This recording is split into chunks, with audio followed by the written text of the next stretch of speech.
Bismillahirrahmanirrahim. Assalamualaikum warahmatullahi wabarakatuh. Alhamdulillah hamdan katsiran thayyiban mubarakan fih kama yuhibbu rabbuna wa yarda.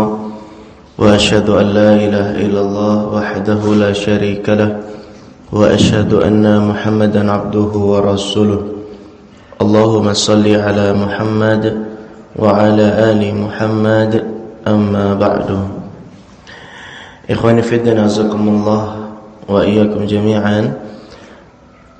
Alhamdulillah kita bisa berkumpul untuk bisa mengikuti ahlan.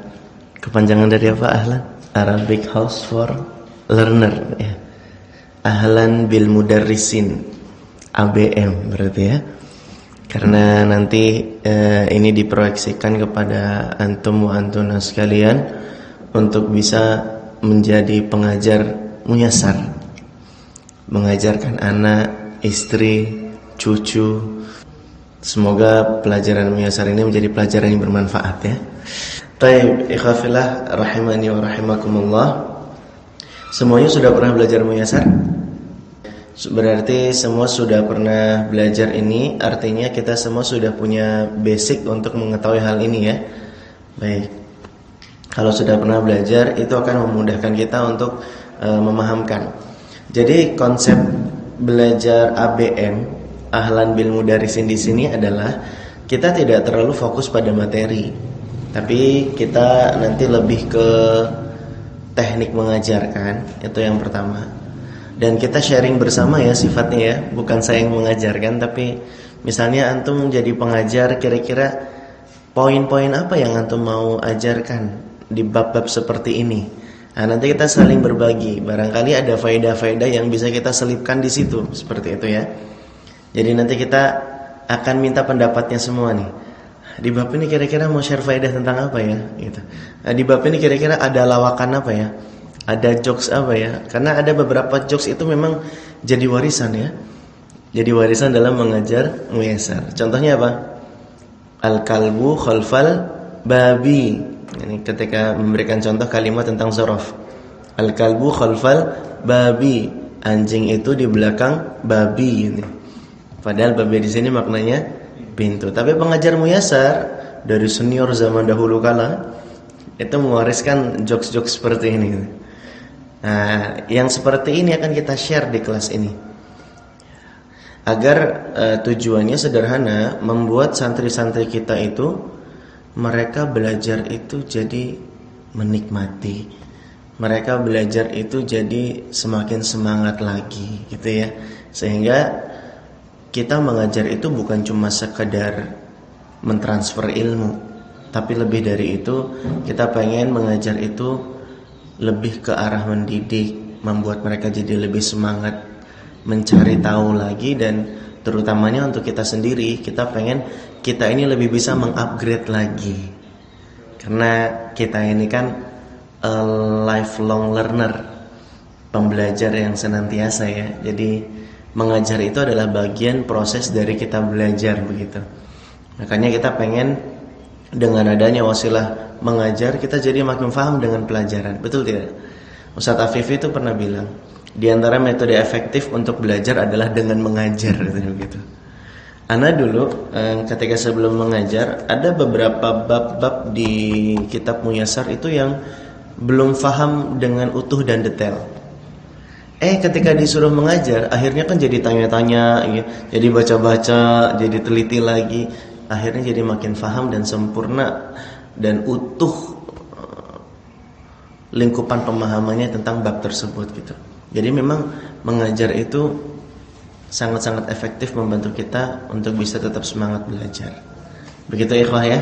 Jadi konsep belajarnya kita gimana? Konsep belajarnya kita seperti sharing saja, kita berbagi. Kemudian nanti akan kita ajarkan beberapa teknik-teknik komunikasi dalam mengajar, agar nanti trust kita sebagai seorang pengajar tetap terjaga. Lalu kemudian kita juga akan share faedah-faedah apa ya yang bisa kita selipkan saat kita mengajar gitu ya. Lalu yang keempat, antum juga nanti akan banyak aktif untuk memberikan masukan-masukan. Mas Erlan, ini kayaknya lebih bagus masukin faedah tentang ini deh. Nah, kalau saya nanti ngajar, saya pengen arahkan faedahnya ke arah sini deh. Kayak gitu juga boleh. Jadi kita nanti saling berbagi ya, saling share. Jadi bukan semata saya yang mengajarkan, tapi kita sama-sama berbagi. Dan kalaupun nanti misalnya pada permasalahan beberapa bab di kitab Muyassar yang kita benar-benar belum paham, nah itu nggak apa-apa, baru ditanyakan. Nanti baru kita share materinya supaya bisa lebih memahamkan kita semua. Sampai sini ada pertanyaan? Sudah paham semua? Baik, kalau sudah paham kita akhiri saja. Semuanya sudah belajar Muyassar ya berarti ya? Ikhwan, akhwat sudah semua ya? Taib. Biasanya ketika kita memulai kelas Muyassar, di muqaddimah pembukaan, hal apa yang mau kita sampaikan kepada santri dan santriwati kita? Biasanya kalau awal pertemuan nih, kelas perdana, hal apa yang kita sampaikan?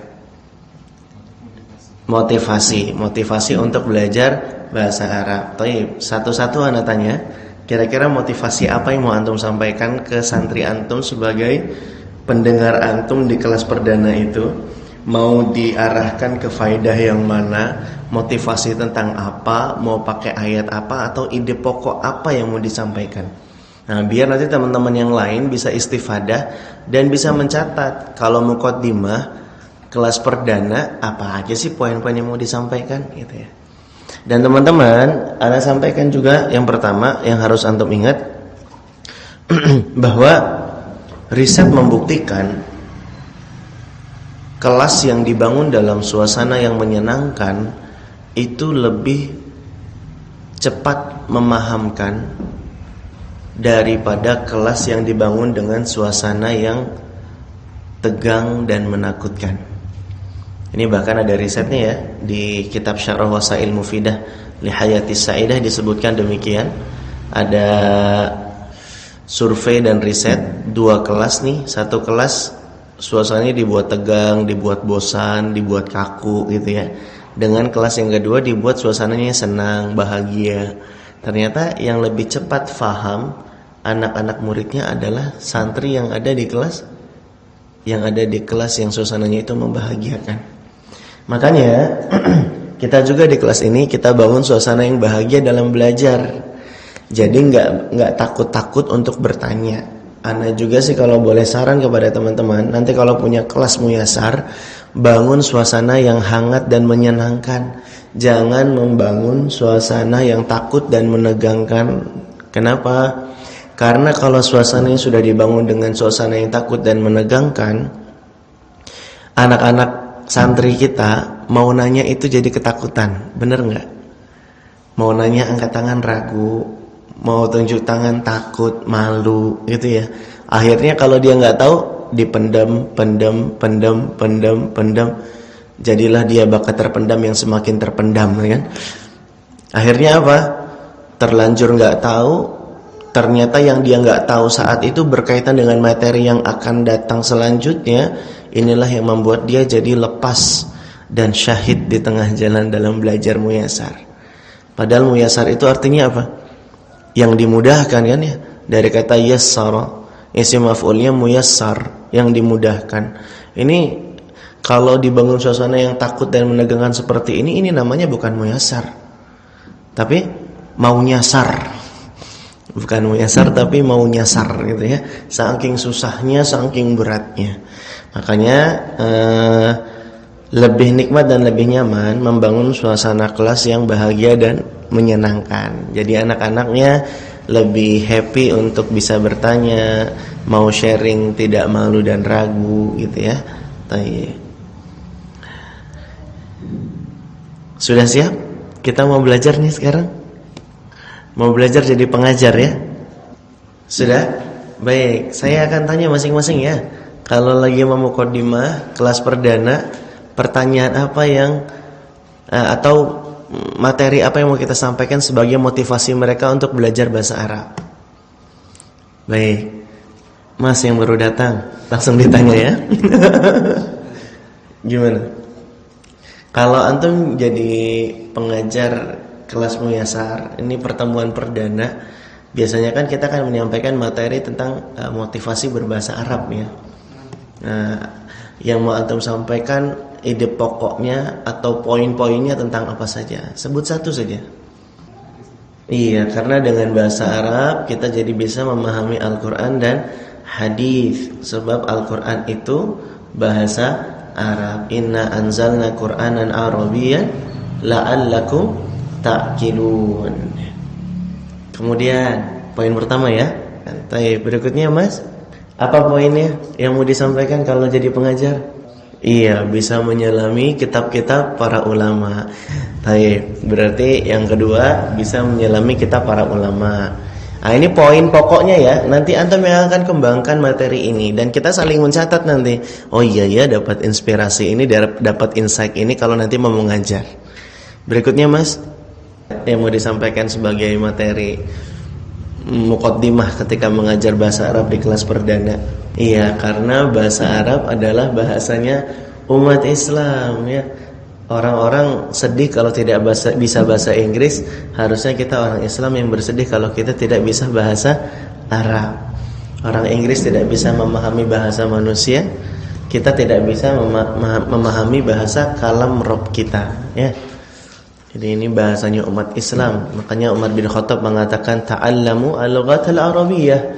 Pelajarilah ilmu bahasa Arab karena itu bagian dari agama kita ya.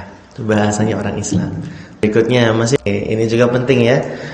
Ditanya dulu, sudah pernah belajar bahasa Arab belum gitu ya. Jadi kita bisa memetakan nih, mana yang kira-kira bakal kritis gitu ya. Mana kira-kira santri dan santriwati yang mudah untuk kita arahkan. Sudah itu saja? Baik. Sharing motivasi. Motivasi terkait apa tuh?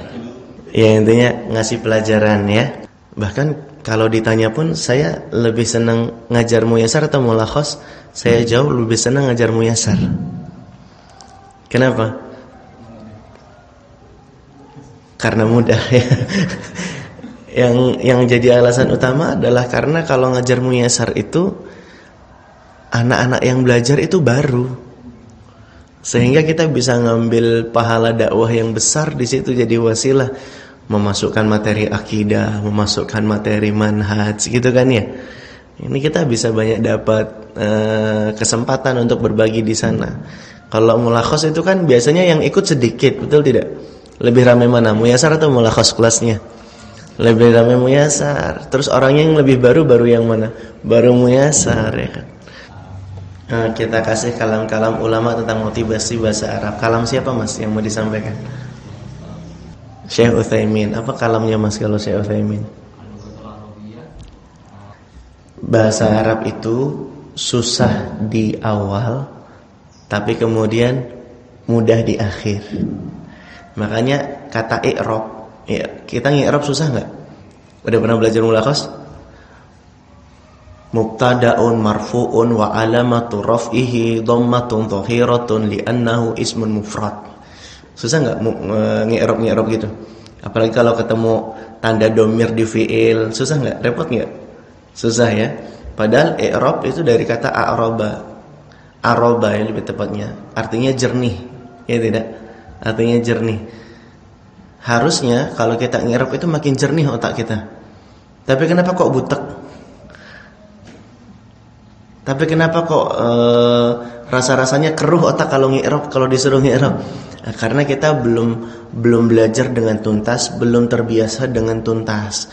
Karena nanti ibaratnya air yang mengisi kotoran di dalam gelas, kalau airnya dituangin makin banyak, makin jernih nanti isi gelasnya, kotorannya akan tumpah. Betul? Makanya belajar itu susahnya di awal, di akhirnya tetap susah enggak? Makin mudah insyaallah taala. Sebagaimana kita ngi'rab yang tadinya keruh banget, makin lama makin jernih.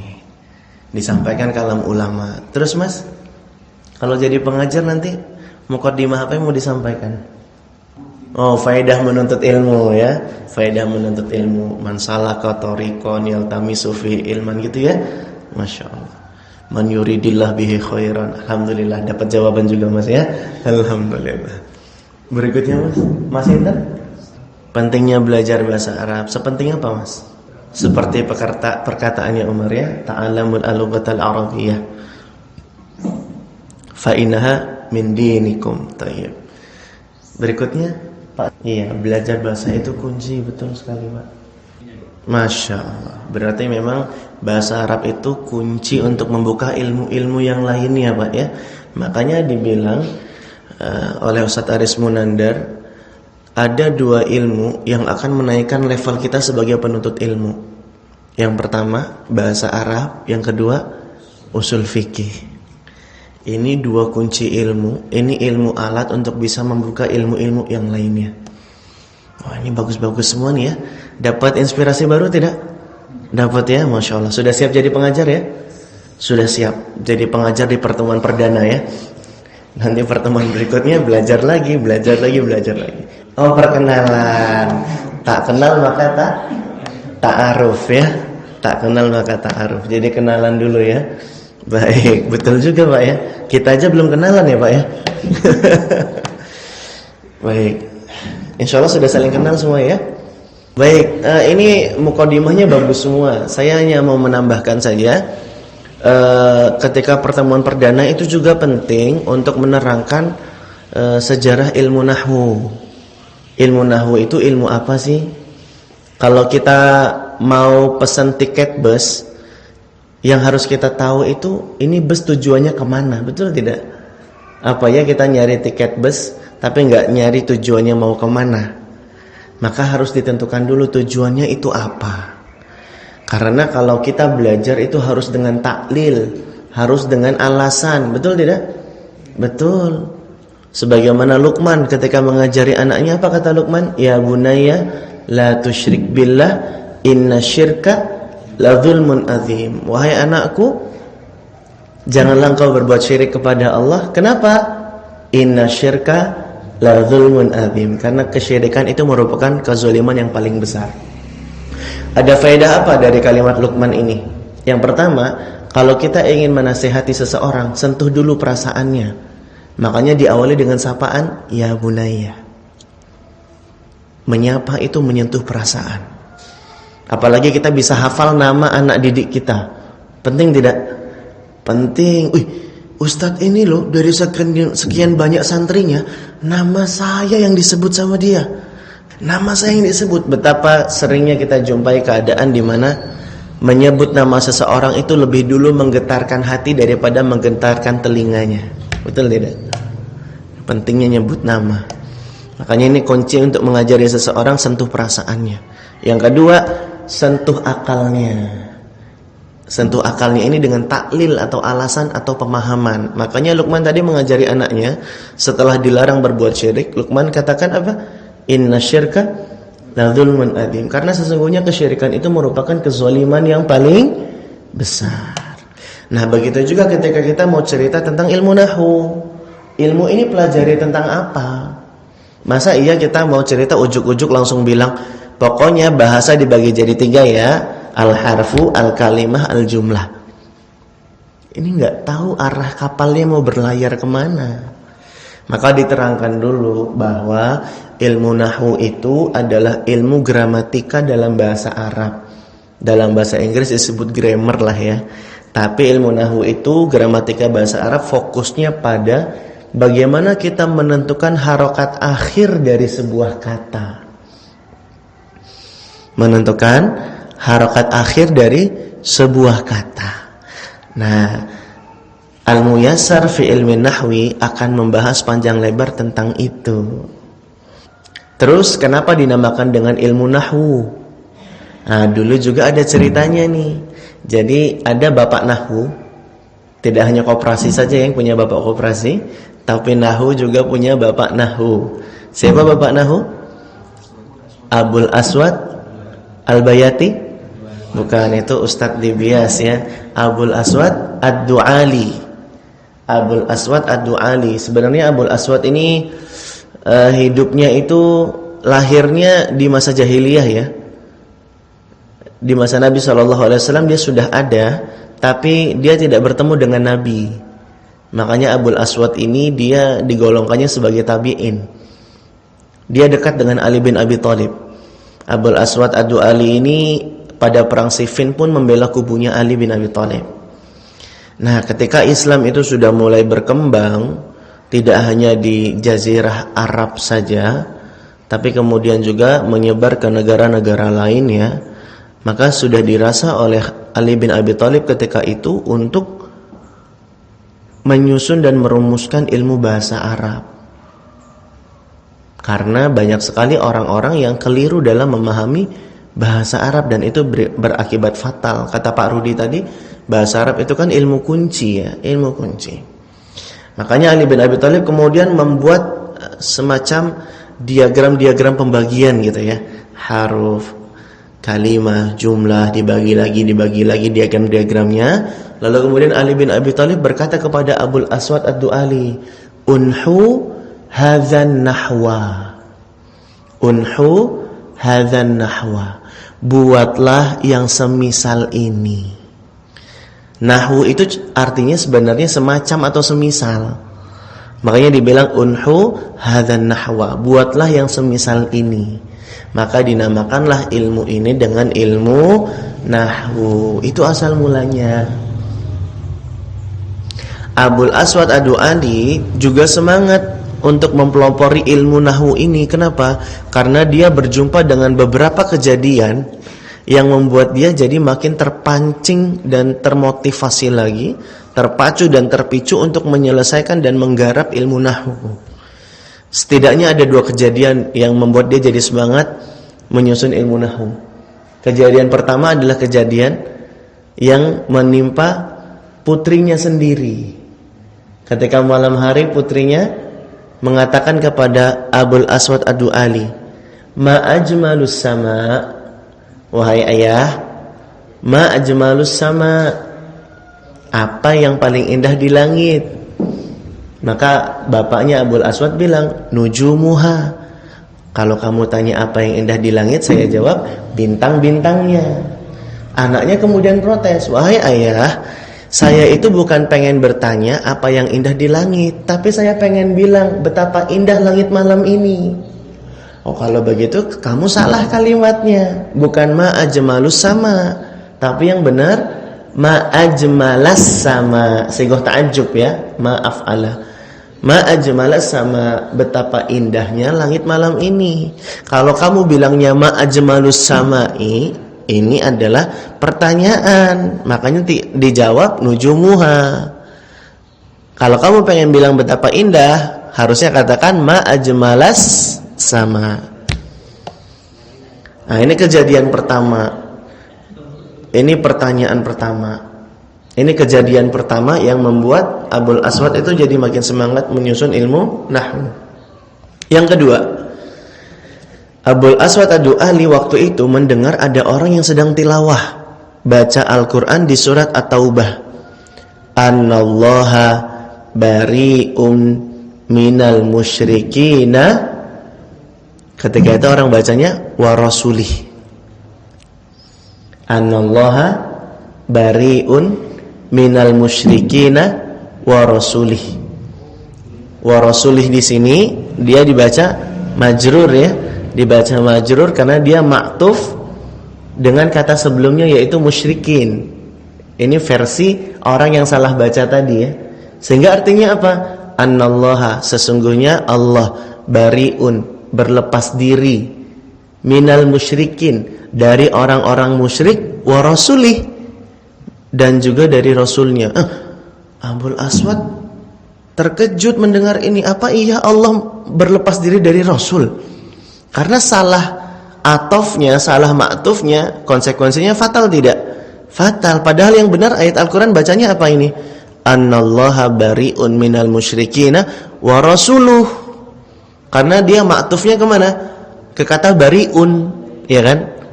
Khobarnya anna, isimnya anna kan Allah tadi ya.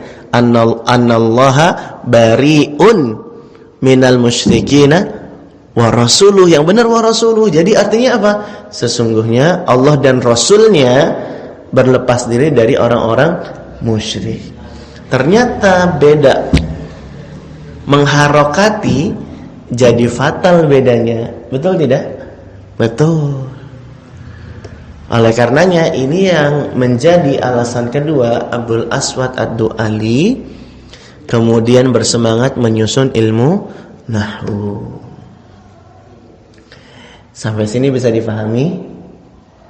Nah, baru kita nanti terangkan. Itu sejarah ilmu nahwu sudah kita bahas. Lalu kemudian belajar ilmu nahwu itu belajar apa sudah kita bahas ya. Baru deh kita bisa masuk ke dalam materi. Sampai sini ada pertanyaan tidak? Sudah siap jadi pengajar? Sudah siap insyaallah ya? Baik. Nah, kemudian kita masuk ke materi yang pertama. Jadi teman-teman semua yang dirahmati oleh Allah Subhanahu wa taala, komponen dalam bahasa itu ada 3. Komponen terkecilnya namanya huruf, komponen terbesar selanjutnya namanya kata, dan komponen yang paling besar setelahnya namanya kalimat. Jadi huruf, kata, kalimat. Kita itu sebagai orang Indonesia sebenarnya beruntung. Kenapa? Karena 15% kosakata yang ada di dalam bahasa Indonesia adalah serapan dalam mufradatnya bahasa Arab. Kita berjumpa dengan kata apa contohnya? Taat, musyawarat, apa lagi? Paham. Banyak sekali kata-kata di dalam bahasa Arab yang itu sebenarnya dijadikan menjadi kata di dalam bahasa Indonesia. Artinya serapannya itu sampai 15%. Meskipun di satu sisi kita juga jadi mengerutkan dahi. Kenapa? Karena kita berjumpa justru malah ada beberapa kata di dalam bahasa Indonesia yang itu sebenarnya serapan dalam bahasa Arab, tapi maknanya berbeda dengan makna asalnya. Betul tidak? Misalnya kayak ini. Kata dalam bahasa Arab kita sebut al-kalimah. Betul tidak? Sedangkan kalau di Indonesia dijadikan serapan jadinya kalimat. Yang padahal kalimat itu dalam bahasa Arab dikatakan jumlah. Bingung kan? Sebagaimana kalau kita lagi jalan ya sama teman bilang, bro, gue mau ke rumah lo ya, mau silaturahim. Padahal makna silaturahim itu adalah menjalin hubungan yang ada kekerabatan gitu ya. Syekh Utsaimin bilang syaratnya kekerabatan itu batasnya sampai kakek keempat. Dari kakek keempat ke bawah itulah yang dikatakan sebagai kekerabatan dengan kita, punya hubungan dengan kita. Nah kalau cuma sama teman saja, ini bukan silaturahim namanya. Silaturahim ini kan serapan bahasa Arab, tapi maknanya berbeda kan ya di Indonesia ya, betul tidak? Betul. Maka yang lebih tepat kita bilang, bro, gue pengen ke rumah lo ya, gue pengen ziarah. Nah ziarah sendiri ini punya makna baru lagi di Indonesia, betul tidak? Oh, siapa yang meninggal?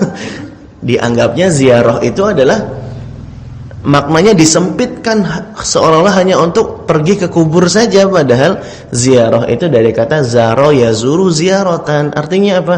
Berkunjung. Ini yang lebih tepat sebenarnya kalau dari makna bahasa Arabnya, berkunjung, ziarah.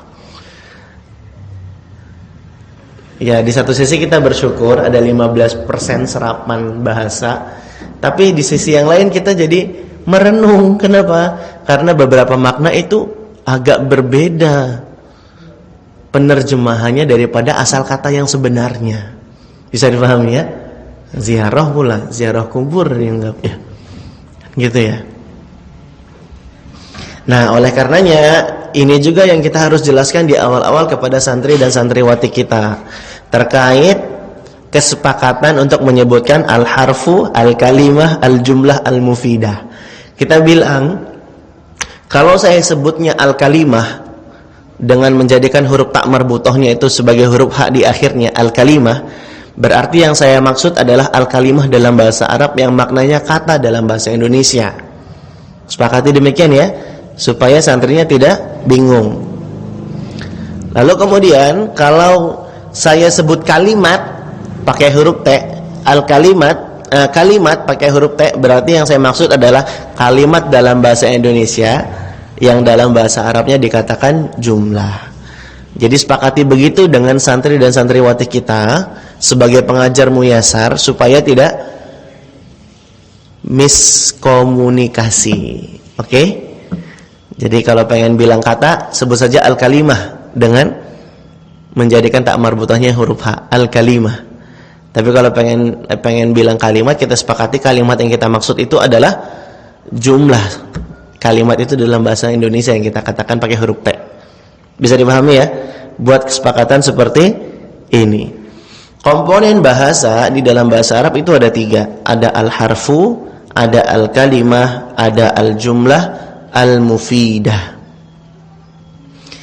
Al-harfu huwa ma yatarakkabu minhul kalimah.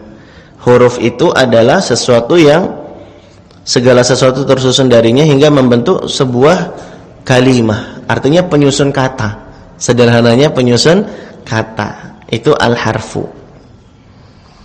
Huruf-huruf hijaiyah maksudnya ke al-harfu, huruf. Adapun al-kalimah maknanya apa? Lafdzun lahu maknan. Kata itu adalah lafaz yang punya makna. Lafaz yang punya makna. Kalau al-kalimah, kalau al-harfu dibagi jadi berapa? Jadi 2. Apa saja? Harfun hijai atau mabani dengan harfun ma'ani. Lihat halaman 1 bagian paling bawah. Huruf dibagi jadi 2. Ada huruf yang tidak punya makna dan ada huruf yang bermakna. Kalau huruf yang tidak punya makna itu adalah huruf-huruf hijaiyah. Adapun huruf yang bermakna, semisal huruf jar, huruf ataf, huruf qasam dan lain sebagainya ya, itu huruf ma'ani, huruf yang punya makna. Nah, kalau al-kalimah dibagi jadi berapa? Al-kalimah dibagi menjadi 3. Apa saja? Isim, fi'il, huruf. Nah, ini juga kadang sering bingungin santri dan santriwati. Kenapa? Lah tadi kan lagi ngebahas huruf. Huruf dibagi jadi 2, betul ya? Huruf mabani, huruf ma'ani. Kenapa kok ketika bagi kalimah ada lagi disebut huruf-hurufnya juga? Ya tidak? Ada isim, fi'il sama huruf. Kenapa kok disebut huruf lagi? Kan tadi sudah bahas huruf kita, betul tidak? Supaya tidak bingung, ingatkan lagi santri dan santriwati kita definisi dari kalimah. Kalimah itu apa artinya tadi? Lafdzun lahu maknan. Lafaz yang punya makna. Ini definisi kalimah ya. Lah huruf tadi kan dibagi jadi 2. Ada huruf yang tidak punya makna atau mabani, ada juga huruf yang ma'ani, punya makna. Huruf yang punya makna. Definisi kalimah tadi lafaz yang punya makna. Berarti maksudnya begini.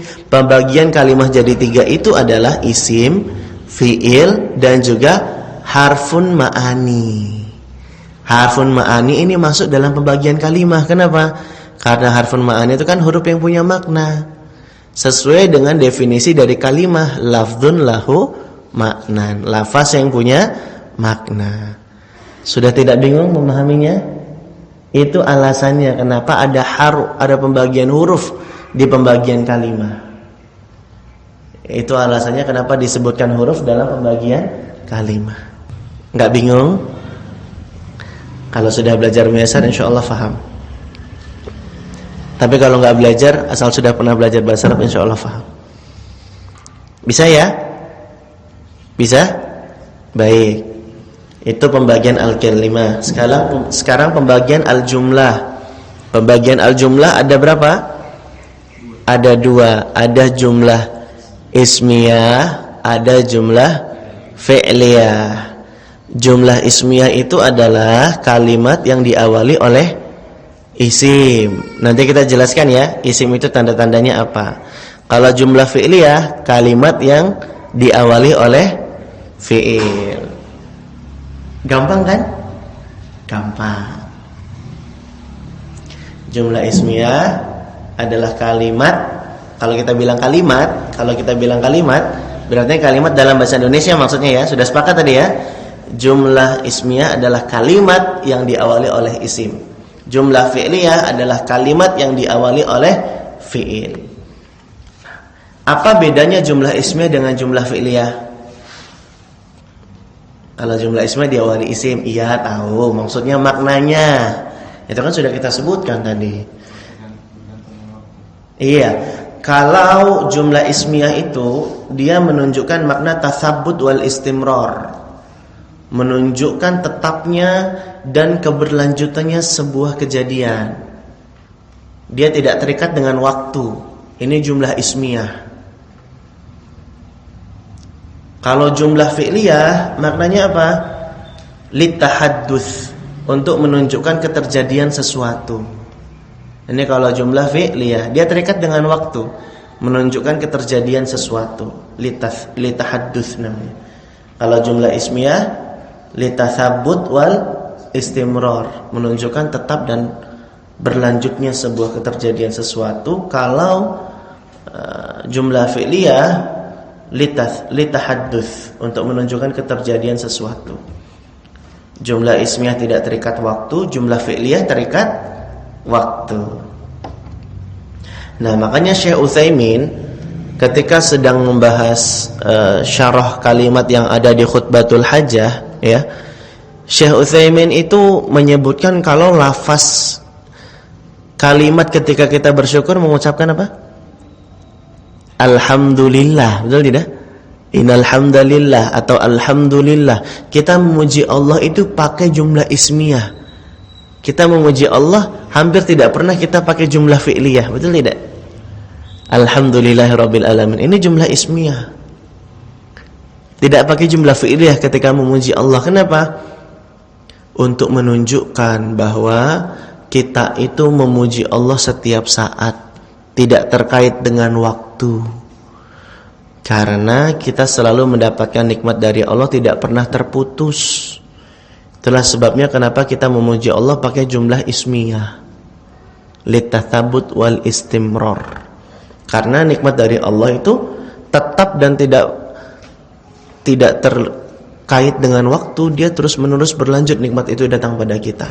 Baik kita lagi dapat musibah atau dapat nikmat, kita tetap bersyukur kepada Allah karena nikmat Allah kepada kita tidak pernah terputus sama sekali dari kita. Makanya kalau lagi dapat musibah, zikir apa yang kita baca? Alhamdulillah ala kulli hal. Kalau lagi dapat nikmat, zikir apa yang kita baca? Alhamdulillahilladzi bi ni'matihi tatimmus shalihat. Apa persamaan dari dua kalimat zikir ini? Sama-sama diawali alhamdulillah, berarti memuji Allah itu setiap saat kan? Litatsabbut wal istimrar. Indah tidak bahasa Arab? Indah. Itu jumlah mufidah ya.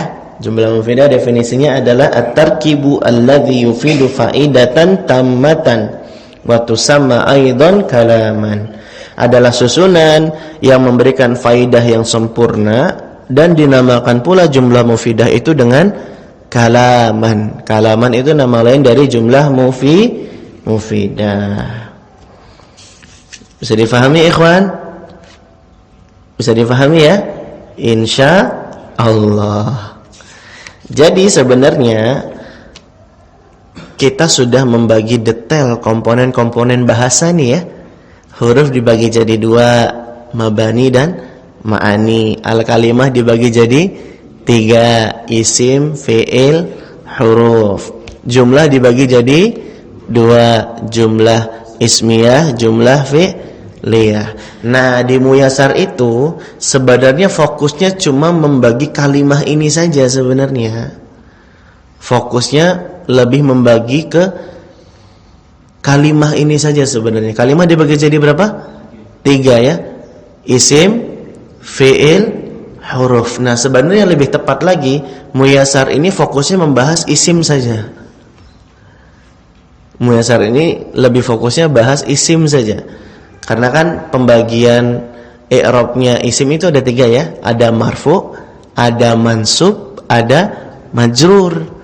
Makanya bab-bab utamanya kan tiga bab ini di Muyasar sebenarnya. marfu'atul asma, mansubatul asma, majruratul asma. Ini kerangka berfikirnya. Adapun yang lainnya itu adalah persiapan supaya kita siap membahas 3 pokok utama ini. Nanti kita bahas tentang isim mu'rab, isim mabni gitu ya. Kita bahas tentang adawatun nasibah, adawatul jazimah gitu kan ya. Ini sebenarnya untuk fokus membahas 3 hal ini. Marfu'atul asma, mansubatul asma, majruratul asma. Ini 3 bahasan pokok di Muyasar. Bisa dipahami? Makanya kita belajar isim mu'rab dulu di awal ya kan. Isim mu'rab itu ada berapa? Ada 9 ya tidak?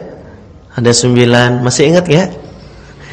Isim mufrad, isim mutsanna, jamak muzakkar salim, jamak muannas salim, jamak taksir, asmaul khamsah, isim maksur, isim mangkus, ismul ladzi la yansharif. Yang ada tabel itu di halaman 13 cetakan lama di sebelah kanan. Kayak hafal banget gitu ya. Kenapa sih kita penting belajar tabel isim i'rab ini? Supaya kita tahu nanti perubahan-perubahannya di marfu'atul asma, mansubatul asma, majruratul asma itu. Nah, terkadang kita sebagai pengajar itu nggak menjelaskan overall yang mau kita pelajari itu apa sih sebenarnya gitu. Sehingga anak santri dan santriwati itu kehilangan arah ketika belajar. Nggak tahu tujuannya belajar ini untuk apa gitu. Makanya jangan pernah bosan buat pohon belajar. Ini sekarang kita nih lagi di sini loh. Map kita belajar nih sekarang di sini nih. Padahal masih banyak nih di sini, di sini, di sini, di sini. Buat itu seperti itu biar santri dan santriwati kita terbayang. Bisa dipahami? Kita lanjutkan. Ada pertanyaan tidak? Faham? Gimana Mas? Kita jawab tidak ada. Maksudnya penjelasan supaya... Oh, penjelasannya supaya paham. Ya. Jadi kalau jumlah itu dibagi hanya 2 saja. Jumlah ismiyah dan jumlah fi'liyah. Kenapa? Karena tidak ada yang namanya jumlah harfiah. Kalau misalnya ada kalimat yang diawali dengan huruf, maka itu tidak dikatakan dengan jumlah harfiah, tapi dilihat kata setelahnya itu apa. Jika kata setelahnya itu adalah isim, maka itu adalah jumlah ismiyah. Innallaha ghaniyun. Inna ini huruf, tapi tidak dikatakan ini jumlah harfiah, tapi dikatakan ini sebagai jumlah ismiyah. Jadi yang dibagi cuma 2. Kenapa kok cuma 2 aja? Enggak dibagi jadi 3? Ya karena beginilah para ulama dalam membaginya. Dan ini sudah berdasarkan penelitian dari para ulama terdahulu. Sebagaimana kalau ada yang bertanya, kenapa tauhid dibagi jadi 3? Kenapa cuma 3 aja? Karena ini sudah penelitian dari para ulama terdahulu. Bisa difahami? Meskipun tauhid dibagi jadi 2 juga boleh enggak? Boleh saja ya kan? Tauhid apa yang dibagi jadi 2? Yang pertama tauhid ma'rifah wal itsbat. Yang kedua tauhid iradah wat talab. Sudah pernah dengar belum ini? Ini Ibnul Qayyim yang membagi. Yang sebenarnya hakikatnya sama dengan tauhid dibagi jadi 3. Kalau tauhid ma'rifah wal itsbat itu adalah tauhid rububiyah dan asma wa sifat. Kalau tauhid iradah wat talab adalah tauhid uluhiyah gitu. Sebenarnya pembagiannya saja yang berbeda, tapi hakikatnya sama. Dan pembagian itu sudah berdasarkan penelitian dari para ulama terdahulu. Makanya jumlah dibagi jadi 2 saja, jumlah ismiyah, jumlah fi'liyah. Tidak ada jumlah harfiyah. Bisa difahami ya? Tayyib. Itu biasanya yang nanya kenapa nggak ada jumlah harfiah, itu murid-murid yang kritis itu biasanya. Nah, terus nih seninya, kalau misalnya ada santri bertanya, terus kita nggak tahu jawabannya, ada teknik-tekniknya nih sebagai pengajar. Teknik pertama, kalau kita kira-kira masih ada bayangan bisa jawab, kita delay waktunya. Gimana cara mendelay waktu? Yang pertama, diulangi pertanyaannya. Oh, jadi pertanyaannya kita ngomong pelan sambil mikir jawaban. Ini teknik pengajar. Oh, jadi pertanyaannya kenapa jumlah itu dibagi jadi dua, ismiyah dan fi'liyah, tapi nggak ada jumlah harfiah? Pertanyaan menarik ya. Sambil mikir nih. Masih belum ketemu jawabannya. Delay lagi dengan teknik kedua. Gimana cara delaynya? Tanya satu-satu santrinya. Pak Danang, bisa bantu kasih jawaban? Delay. Ada yang bisa? Delay. Masih juga nggak tahu? Ini menarik bahasanya. Kita jadikan PR ya. Nah, ini teknik pengajar. Jadikan PR, dia tanya seniornya sama cari di Google apa jawabannya. Ini teknik pengajar untuk tetap membangun trust. Meskipun jawab Allahu a'lam itu setengah ilmu, betul ya. Tapi kalau setiap pertanyaan pengajar jawabnya Allahu a'lam terus, ini orang yang awam yang ketika belajar kehilangan trustnya dengan pengajarnya, betul tidak? Alah, nanya-nanya semuanya nggak ada yang dijawab ya soalnya gitu. Ya enggak? Iya. Itu seni dalam berkomunikasi. Ini teknik pengajar. Jadikan PR. Meskipun kalau udah mentok banget pertanyaan yang susah, bilang Allahu a'lam saya belum tahu nih, saya tanya dulu ya. Sesekali pakai ini nggak apa-apa juga. Tapi itu diantara seninya ya dalam menjadi pengajar, begitu cara mendelaynya. Ya, diulangi pertanyaannya, itu seni pertama. Seni yang kedua, tanya dulu masing-masing, barangkali kita juga jadi dapat inspirasi. Kalau udah mentok, jadikan PR. Ya, udah jadi PR masih nggak bisa jawab, baru akui kekurangan. Ini agak susah nih jawabannya, itu saya tanya Ustadz dulu ya. Gitu seninya. Ada pertanyaan lagi? Iya. Iya. Ini dilema ya. Ada santri yang lebih pintar daripada santri yang lainnya, sehingga bisa jadi dia menzolimi yang lainnya. Ya, kita sampaikan saja yang pertama, itu nanti akan ada bahasannya di pertemuan yang akan datang. Seperti apa penjelasannya? Tahan dulu penasarannya, datang terus ya. Insya Allah kita jelaskan di pertemuan yang berikutnya. Sampaikan begitu saja, demikian, supaya kita cut harapan-harapan untuk bisa menjelaskan yang membuat agak rumit, sehingga santri-santri yang lain jadi terzolimi dan seolah-olah menganggap ini pelajaran yang susah ternyata. Jangan sampai ada kesan seperti ini. Lalu kemudian pertanyaan yang pertama tadi apa? Kalau ada santri yang ternyata menguji kita. Nah, ini yang pertama, yang salah itu santrinya. Karena adabnya seorang santri itu tidak boleh menguji seperti itu kepada pengajarnya ya. Tayyib. Maka kalau kita tahu jawabannya, ya kita bangun trustnya kita sebagai pengajar. Dia bertanya apa, kita jelaskan untuk memuaskan dirinya. Sambil diselipkan nanti di pertemuan berikutnya materi-materi tentang adab murid terhadap pengajar. Satu. Yang kedua, disinggung-singgung masalah tidak bolehnya menguji seperti itu. Yang ketiga, jelaskan ilmu itu luas, bahwa boleh jadi yang kita tahu saat ini baru sedikit. Carikan kisah-kisah ulama terdahulu yang mungkin agak tinggi, kemudian merendah kembali.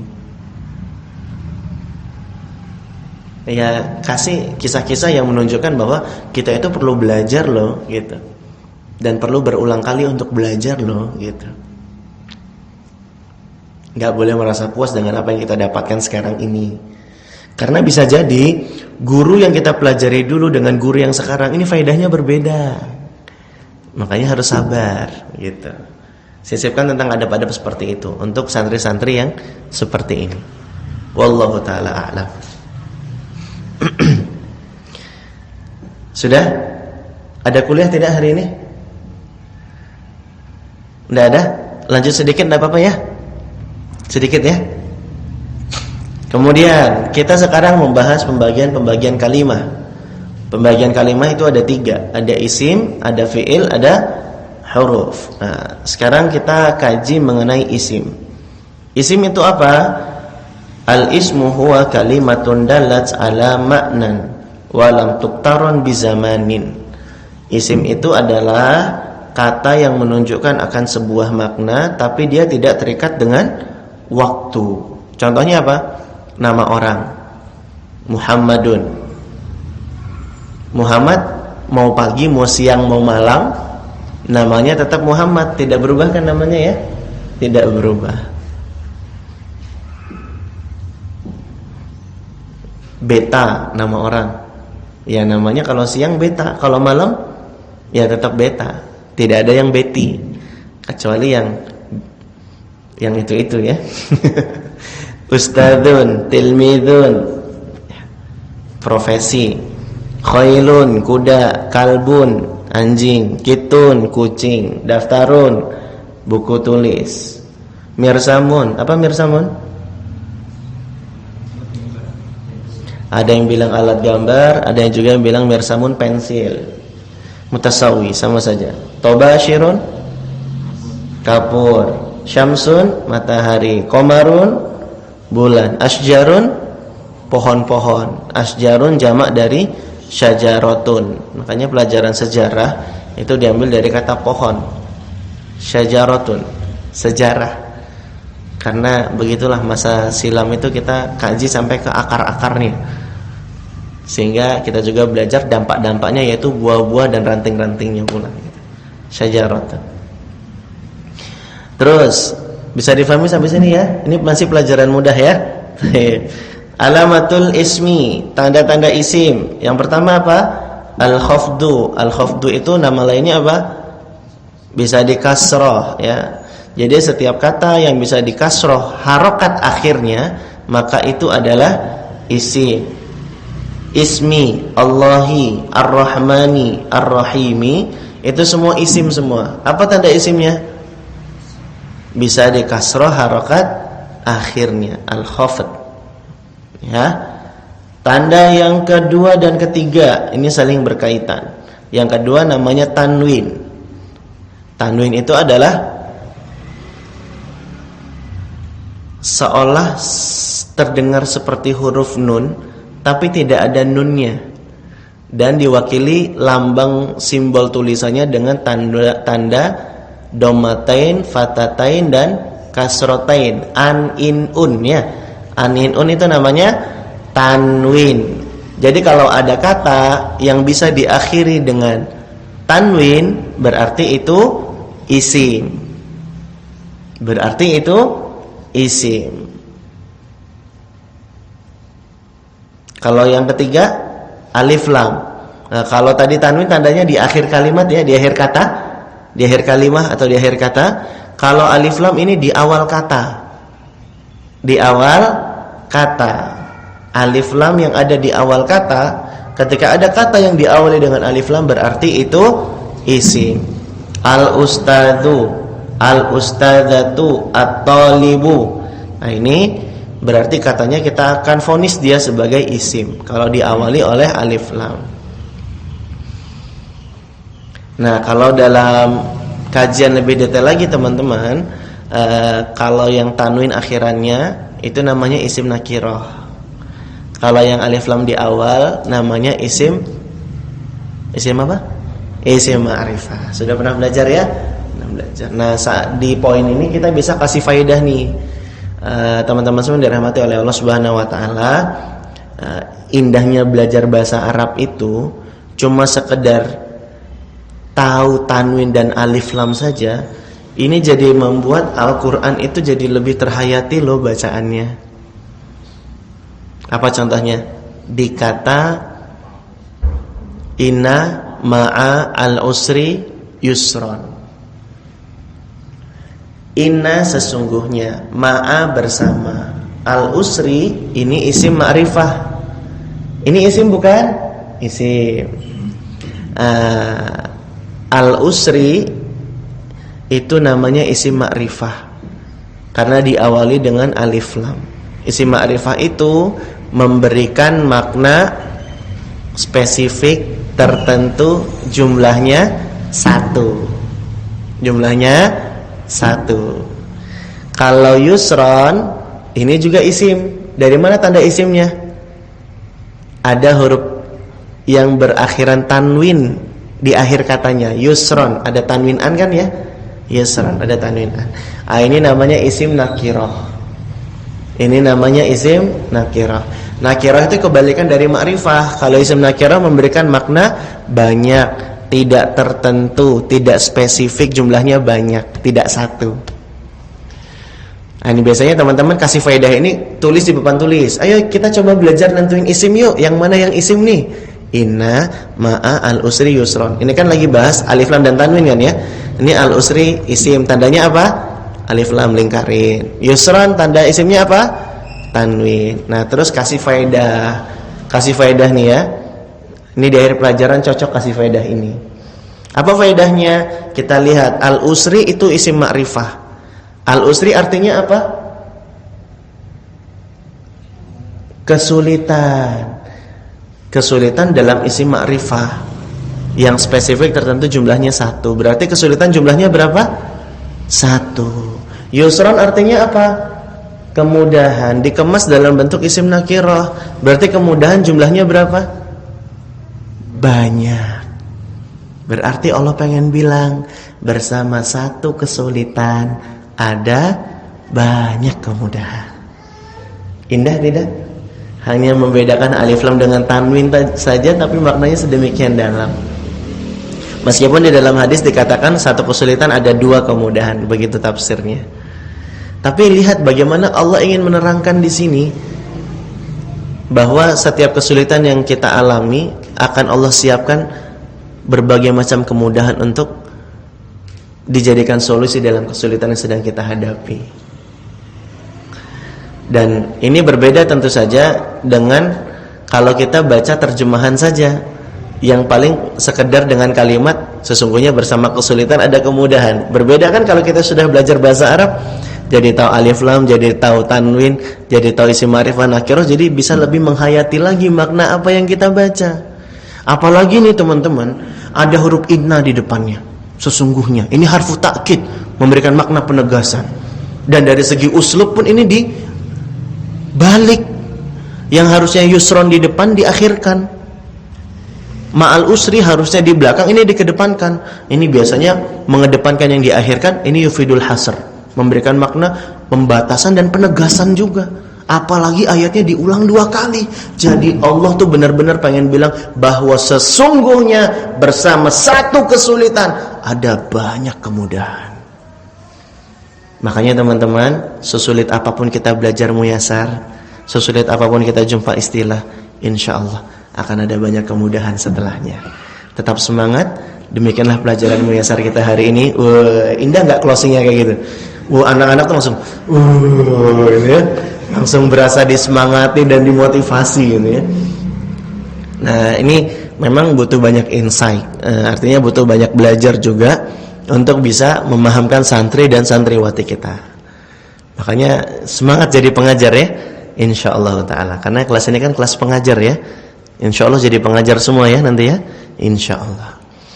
Nah, ini ambil faedah tentang itu ya. Baik. Dan yang terakhir adalah tanda isim, yaitu huruf jar. Kalau bisa diawali, dimasukkan huruf jar di awalnya, berarti kata setelah huruf jar itu adalah isim ya. Kata setelahnya adalah isim. Sudah, demikian saja yang kita bahas pada kesempatan ini ya. Insyaallah nanti kita sambung di pertemuan yang akan datang. Insyaallah kita sudah mulai masuk ke macam-macam isim ya. Insyaallah sudah kita masuk ke macam-macam isim. Kalau tanda-tanda fiil antum sudah bisa bahas sendiri lah ya, insyaallah. Mungkin nanti kalau bisa kita bahas di awal-awal ya. Demikianlah kajian kita pada kesempatan pagi hari ini. Semoga bermanfaat dan berkesan buat kita semua. Dan selamat menjadi pengajar. Semoga Allah Subhanahu wa taala senantiasa memudahkan antum dan antuna sekalian menjadi pengajar muyasar ya, insyaallah taala. Demikian, subhanakallahumma bihamdika asyhadu an la ilaha illa anta astaghfiruka wa atubu ilaik. Wa akhiru da'wana alhamdulillahi rabbil alamin. Assalamualaikum warahmatullahi wabarakatuh.